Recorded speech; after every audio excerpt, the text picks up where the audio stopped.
नमस्कार केजरीवाल, तुम्ही कसे आहात? आम्ही पाहिलं की तुम्ही वर्ल्ड कप मध्ये खूप सिक्स मारत होते आणि तुमच्यामुळे टीम जिंकली म्हणे. हे खरं आहे का? तुम्ही सांगा, हे कसं काय झालं शक्य तुमच्यासाठी एवढे सिक्स? ते बाबा कसं झालं माहिती का? मले बांधायचं होतं घर आणि माया बायकोने उचलली बिशी. तर मग मले एकदम जोरामध्ये खेळायचं होतं. तर मग रुपेश दादांनी मला सांगितलं की तू योगेश भाऊकडे जाय. मी योगेश भाऊकडे गेला. योगेश भाऊंनी मला सांगितलं की तू एक बाबा सूर्यनमस्कार कर रोज 6 वाजेला.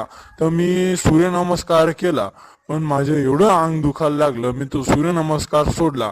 मग दिनेश भाऊ, सचिन भाऊ आणि मग राजभाऊने मला सांगितलं की तू एक बाबा शेगावची कचोरी खाय आणि जाय, मग पाय तू किती 6 वर 6 मारतो. मग मी 6 वर 6 मारायला लागला. आणि मग तुम्हाला तर माहिती आहे त्याच्यानंतर काय झालं. मग हा, ते आम्हाला सर्व माहिती आहे. पण मला एक सांगा, जो टी शर्ट आहे तो लाल रंगाचा का आहे तुमच्या देशाच्या? म्हणजे ते सविस्तर सांगा जरा, लोकांना मी माहित पाहिजे की काय झालंय नेमकं. तो आमचा जो टी शर्ट आहे, जसं की मला दिनेश भाऊनं सांगितलं की तू शेगावची खचुरी खाय बाबा. तर आम्ही शेगावला गेला. तिथं ती मायले लाल लाल चटणी होती आणि ती पुरी अंगावर पडून गेली.